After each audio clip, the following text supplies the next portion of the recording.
오늘은 므낫세라고 하는 왕에 대한 이야기를 하려고 합니다. 므낫세. 므낫세는 참 특이한 왕입니다. 정말 특이한 왕입니다. 나중에 한번 살펴보시면서 사람이 저럴 수도 있구나 한번 느끼게 될 겁니다. 오늘은 기회에 대한 세 번째 설교입니다. 첫 번째는 우리의 기회는 하나님입니다. 하나님이 기다리시고 참으십니다 말씀을 드렸고, 지난주에는 하나님께서 우리에게 주신 최고의 기회는 회개할 수 있는 기회였는데 사울은 그렇지 못하였다 말씀을 드렸습니다. 오늘은 환난이 기회입니다 라고 하는 제목입니다. 환난이 기회입니다. 어렵고 힘든 그리고 속상한 일 있으신 분 계시면 오늘 말씀 잘 듣고 마음속에 새기시고 오늘 말씀이 하나님의 위로의 말씀, 격려의 말씀이 되었으면 좋겠습니다. 일본이 경제보복을 하고 있습니다. 강제징용 관련돼서 옛날에 일제시대에 한국 사람들을 데려다 강제로 일시키고 돈도 제대로 안 준 이른바 전범기업이라고 하는 곳에 우리나라 법원에서 옛날에 안 준 돈들 다 뱉어내라 이렇게 판결을 내렸습니다. 그랬더니 일본에서 하는 말이 니네 나라랑 우리나라랑 그거 잘 화해했잖아 왜 또 돈 달래 그래? 라고 얘기를 하는 겁니다. 그래서 법원에서 그거는 정책에 의해서 나라에 의해서 무슨 얘기가 오고 간 거지만 이거는 개인과 회사가 민사소송이니까 그거랑 상관없어 이렇게 판결을 내린 거예요. 그랬더니 일본이요 삐진 거예요. 솔직히 얘기하면. 그러면서 이거 한국 자꾸 이러면 안 되겠는데 하면서 맛배기를 보여주려고 뭔가를 한 게 지금의 경제 보복이다 라고 저는 생각이 듭니다. 뭐를 했냐? 전혀 상관도 없는 우리나라 핵심 산업이 반도체거든요. 수출을 제일 많이 하는 게.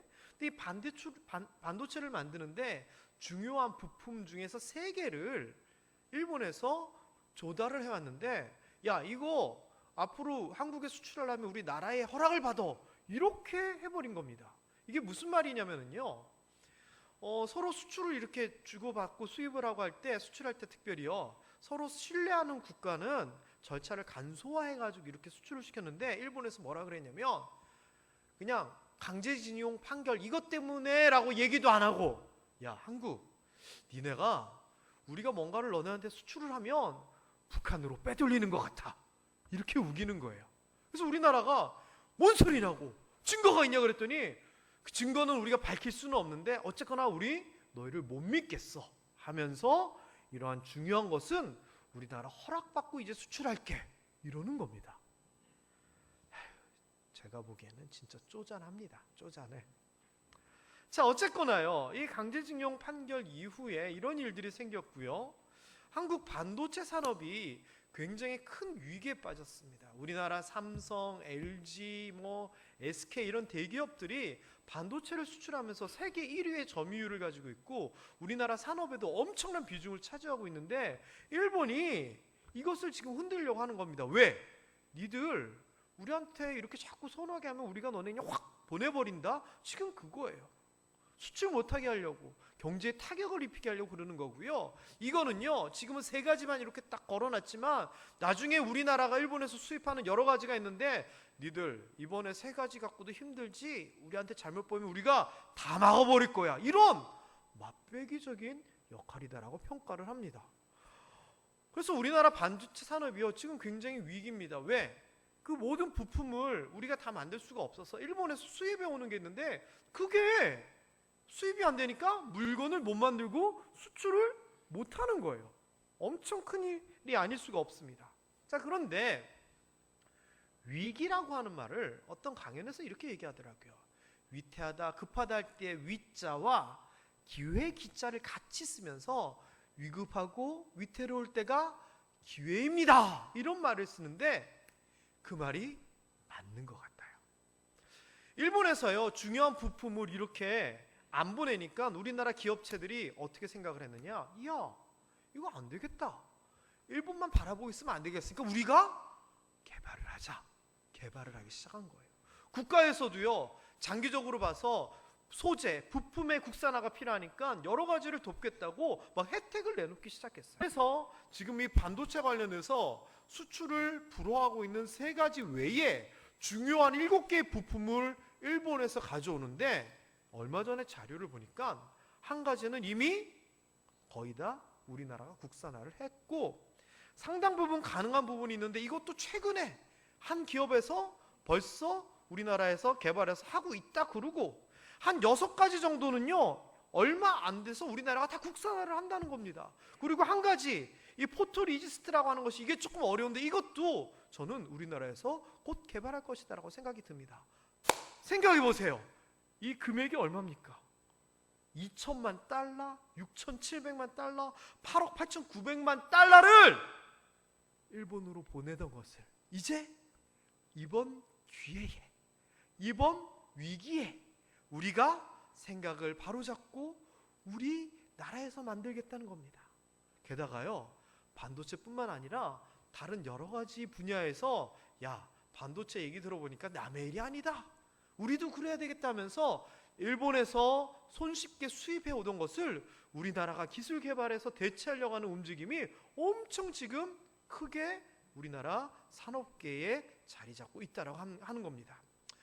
단기적으로 봐서는 야 지금 당장 수입이 힘들고 우리가 수출이 어렵게 됐다라고 하는 위기일지 모르지만 장기적으로 봐서는 일본이 장난치는데 넘어가지 아니하고 우리나라가 우리 힘으로 뭔가를 더 할 수 있는 기회가 됐다라고 생각이 듭니다.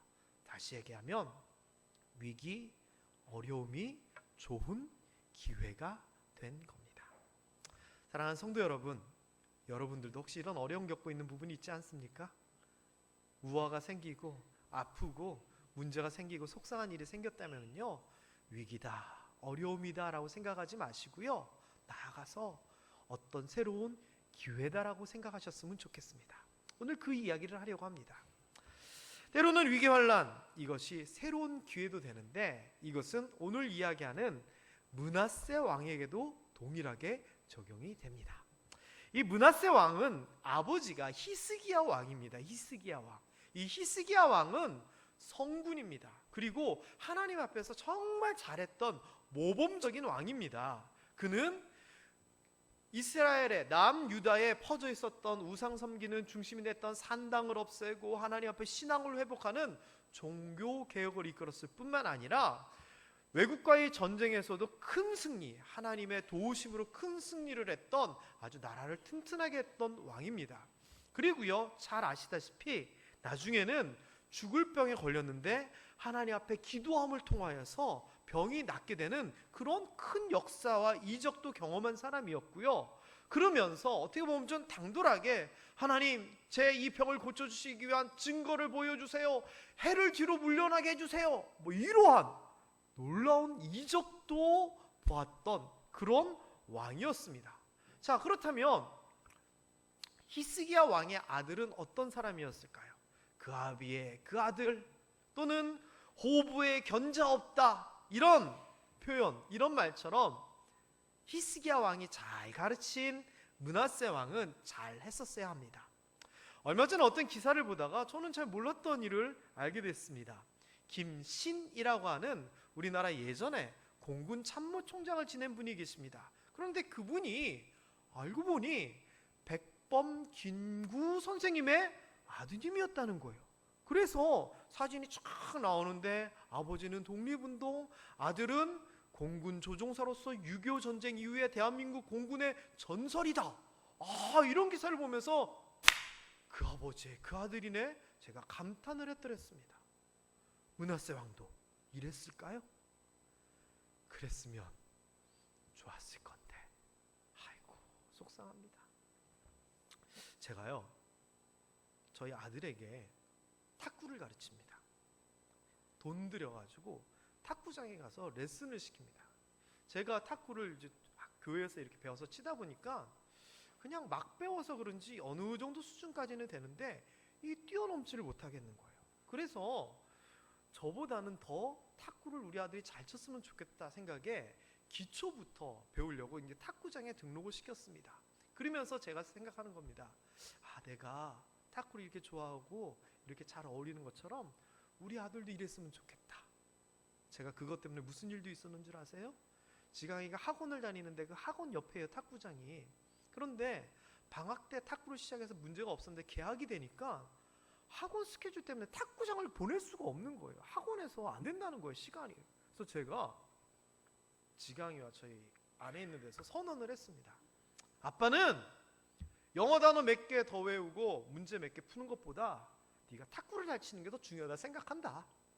만일 니네 학원이 일주일에 2번 탁구 칠 1시간 시간을 배려해주지 않는다면 학원 때려쳐! 그리고요, 저희 지강이가 학원에 가서 진짜 그 얘기를 했습니다.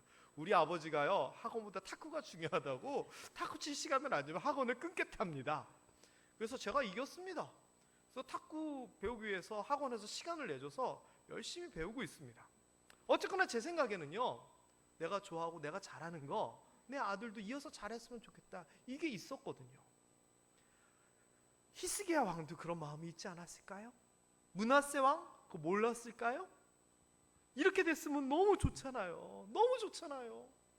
그런데요, 12살의 왕이 된 이 므낫세 왕이 55년 동안 유다 왕국을 이제 다스리게 되는데 어떤 일이 있었느냐? 기가 막힙니다. 기가 막혀.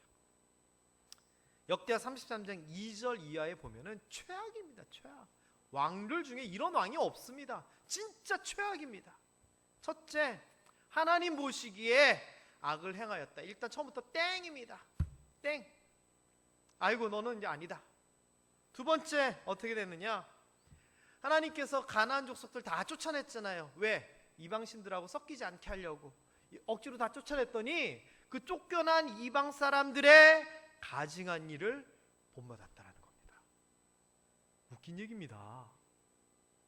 저 멀리 쫓겨난, 변방으로 쫓겨난 이방 민족들의 가증한 일, 우상 섬기는 일을 본받았다라고 하는 겁니다. 세 번째, 그의 아버지 히스기야가 헐어버린 산당을 다시 세웠다. 이 산당은 뭐냐면요, 예루살렘 성전에서 하나님 앞에 예배를 드렸는데 멀리 있는 사람들이 오기 힘들잖아요. 그래서 이른바 지방에다 예배 드릴 수 있는 처소를 만들었습니다. 근데 하나님께서 원치 않으셨는데 백성들이 원하니까 그 전에 왕들이 그런 걸 만들었거든요. 그런데 이 산당이 관리가 잘 안 되다 보니까 하나님을 예배하는 곳이 아니라 이상하게 우상 숭배하는 곳이 되어버렸습니다. 그래서 그 아버지 히스기야가 야, 산당을 다 없애버리자. 백성들이 아이고 우리 보고 그러면 예루살렘까지 가서 예배드리라고요? 안 됩니다, 안 됩니다 했음에도 불구하고 히스기야가 그거 싹 다 정리해버립니다. 그런데 므낫세가요, 어렵게 버린 산당을 다시 세워버립니다. 왜 그랬을까요? 백성들이 요구했을 거니까. 네 번째, 바알과 아세라 제단을 쌓았답니다. 하나님을 섬기는 아버지 밑에서 도대체 뭘 보고 배웠는데 이방 사람들의 가증한 것 본받으면서 우상을 위한 제단을 만들었다라고 얘기를 합니다. 속상한 일입니다. 갑자기 역행해버립니다. 게다가 그냥 바알하고 아세라 같은 이런 우상, 이름 있는 우상, 이 정도에서 그치는 것이 아니고요, 하늘의 모든 일월 성신을 경배하여 섬겼다. 이 말은 뭐냐? 온갖 잡신들을 다 따라 섬겼다는 겁니다. 이 정도에서 그치는 것이 아닙니다. 여호와의 전에 제단들을 쌓았다. 이 제단은 무슨 제단인 줄 아세요? 우상신의 제단을 하나님의 성전 안에다가 넣고 쌓은 겁니다. 하나님을 예배드려야 될 곳에서 잡신들을 예배하는 일이 생긴 겁니다. 이 정도에서 그치는 것이 아닙니다. 여호와의 전 두 마당에 일월 성신을 위한 제단을 쌓는데, 여호와의 전 마당이 뭐 하는 곳인 줄 아십니까? 제물을 잡아 하나님 앞에 제사를 드리던 성스러운 곳이었는데, 거기에서 일월 성신 잡신들을 위한 제단을 만들어서 하나님 앞에 드리던 제물을 이제 잡신들한테 드리게 됐다는 겁니다.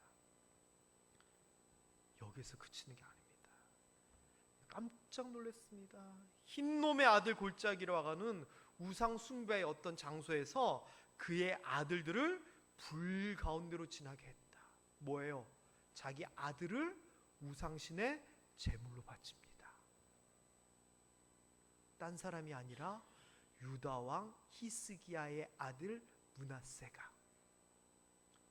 여기서 그치는 것이 아닙니다. 점치며 사술과 요술을 행하며 신접한 자 박수를 신임하였다.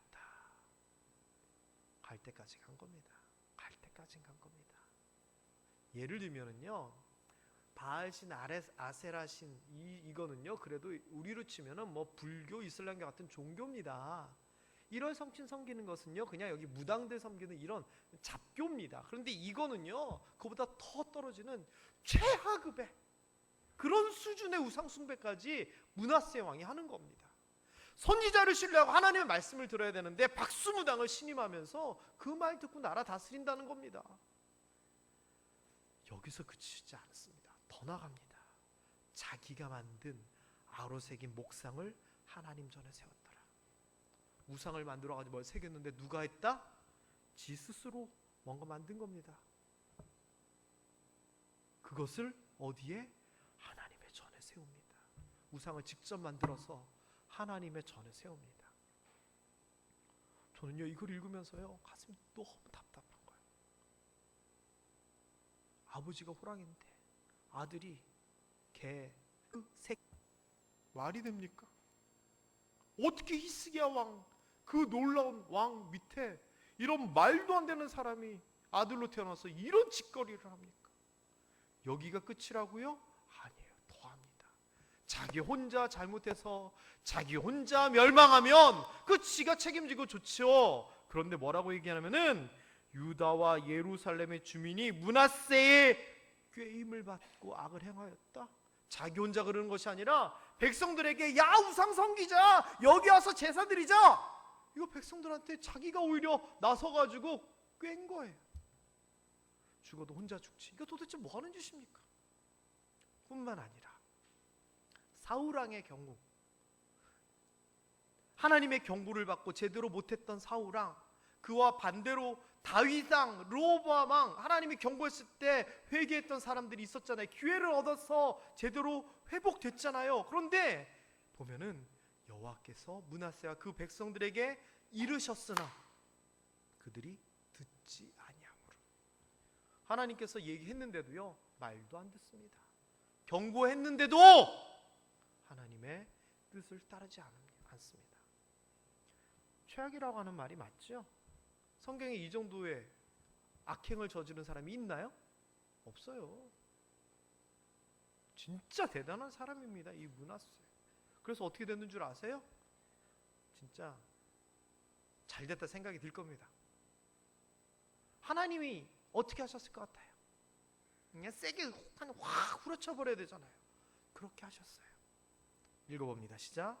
여호와께서 아수르 왕의 군대의 지휘관들이 와서 치게 하심에 그들이 므낫세를 사로잡고 쇠사슬로 결박하여 바벨론으로 끌고 간지라. 하나님께서 아수르를 들어서 그 나라를 치게 하십니다.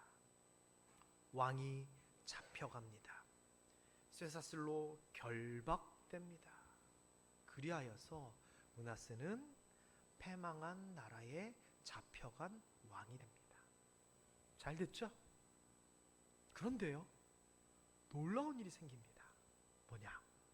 하나님이 한 번 더 기회를 주신 겁니다. 그래서 오늘 본문 말씀이 나옵니다. 이 므낫세가 생각해 보세요. 그 모든 영화를 누리고 못된 짓 다 하다가 전쟁에서 잡혀갔습니다. 쇠사슬에 묶여서 감옥에 들어갔습니다. 무슨 생각이 들까요? 무슨 생각이 들까요? 저는요 다른 생각이 아니라 아버지 생각이 들었을 것 같아요. 아버지 히스기야 왕이 어땠죠? 죽을 병에 걸려가지고 의사도 안 된다 그러고 선지자도 하나님께서 이제 너 죽는다 그런다 선언을 한 상태에서 히스기야 왕이 어떻게 했느냐? 벽을 바라보면서 통곡합니다. 하나님 앞에 부르짖습니다. 살려달라고. 12살의 아버지를 여인 므낫세지만 아버지 시대에 있었던 그 사건 모를까요? 알지요. 저는요 그게 생각났을 거라 생각합니다. 그래서 므낫세가 뭐 했냐? 그 환난을 당했을 때 하나님 앞에 기도합니다. 자신을 내려놓고 겸손하게 이렇게 구합니다. 그랬더니 그 말도 안 되는 악행을 저질렀던 므낫세가 하나님께 벌을 받아 환난을 당해 감옥에 갇혀서 기도를 했더니 하나님께서 들으셨다는 겁니다. 어머나 세상에.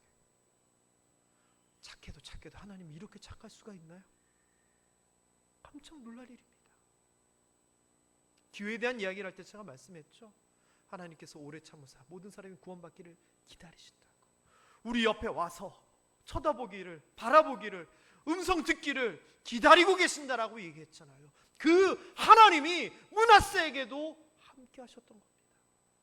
감옥에서 하나님 앞에 부르짖을 때에 그의 기도를 받으시고 그의 간구를 들으십니다. 그리고 그가 다시 돌아와서 왕위에 앉게 하나님께서 하십니다.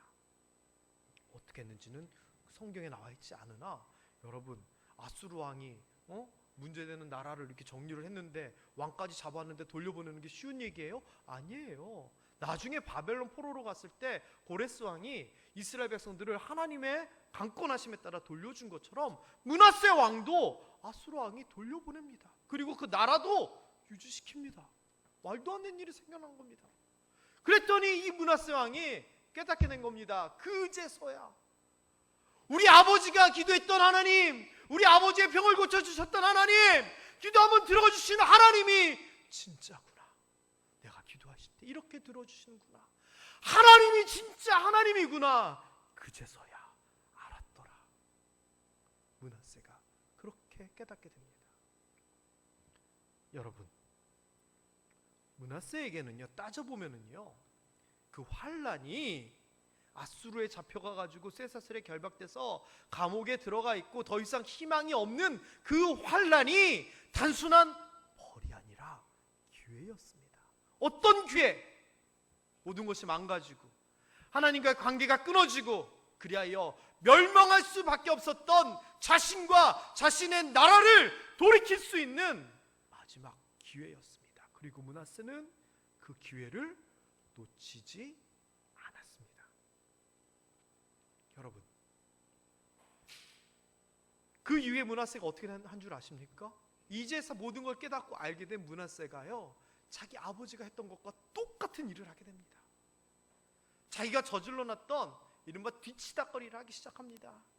표준 세번역을 보니까 성전 안에 있는 이방 신상과 그가 가져놓는 목상들 다 없애버리고 성전과 산에 만들어 놓은 이교의 제단과 예루살렘 곳곳에 있는 이교의 제단을 성 밖으로 가져다 버려버립니다. 하나님 앞에 예배드렸던 제단을 다시 고치고 거기에서 화목제와 감사제로 하나님 앞에 영광을 올려드립니다. 그리고 자기가 꿰어가지고 이방신을 섬기게 했던 이스라엘 백성들에게, 야! 내가 이렇게 해보니까 이게 맞더라! 라고 하면서 모든 백성들에게 하나님만을 섬기라라고 명령을 합니다. 그리고 비록 백성들이 산당에서 제사를 드리기는 했는데 다른 제사는 절대 안 되고 오직 주 하나님께만 제사 드리게끔 합니다. 모든 것을 다 되돌려 놓은 겁니다. 그리하여 므낫세는요, 결과가, 마무리가, 끝이 어떻게 됐는가? 하나님 앞에 바로 선 왕으로 기록이 됩니다. 여러분, 대단한 스토리 아니에요? 야, 어떻게 그 악행을 다 저지르다가 그 중간에 그런 일이 있게 생기게 되고 그 모든 것을 다 회복하고, 저는요, 한편의 영화를 보는 것 같았어요. 여러분, 우리 이야기입니다. 이게요, 므낫세의 이야기로 끝나면 안 됩니다. 우리에게도 환란이 있을 수 있습니다. 안 풀리는 일, 어려운 일, 눈물을 흘릴 일 있습니다. 그런데 환란이 환란으로 끝나면 안 되고 어려운 일들이 그걸로 그냥 마무리돼서는 안 됩니다. 그것을 기회로 삼아야 됩니다. 우리 아까 불렀던 347장 찬송, 지난주에도 불렀는데 왜 또 불렀냐면 2절 가사가 이래요. 시험할 난 당해도 낙심하지 말고서 마음의 걱정 버리고 힘써 일하며 나가자. 그겁니다.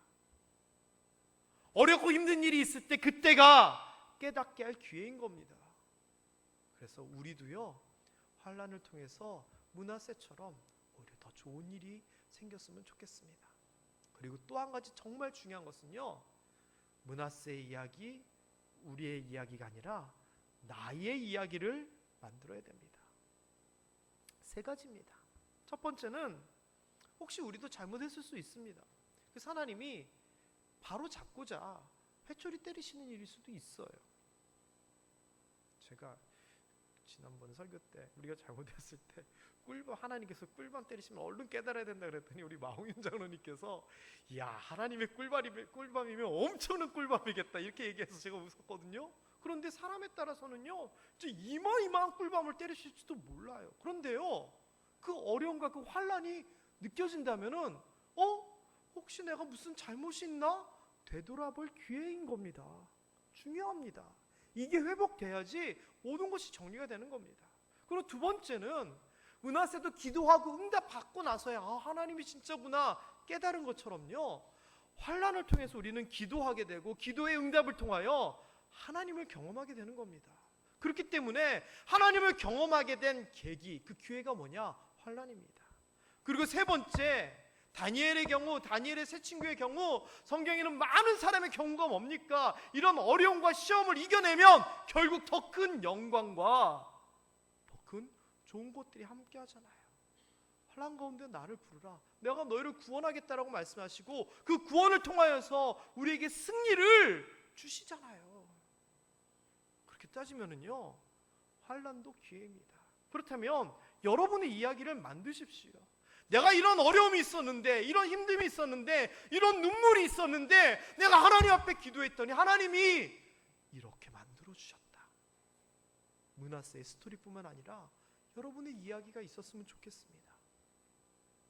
환난을 기회로 여기고 양적으로도 성장하고 내적으로도 성숙하고 우리의 모든 삶이 승리하게 되는 놀라운 이야기를 여러분들이 만드셨으면 좋겠습니다. 그렇기 때문에 어려운 일이 있다, 환난이 있다, 그럼 어떻게 생각해야 되느냐? 기회다. 무슨 기회? 내 자신을 돌아볼 기회, 하나님을 알아볼 기회, 승리와 영광을 누릴 수 있는 기회다 생각하십시오. 그렇게 살아가는 사람과 어려울 때 한숨만 쉬고 눈물만 흘리는 사람, 결과가 어떨까요? 저는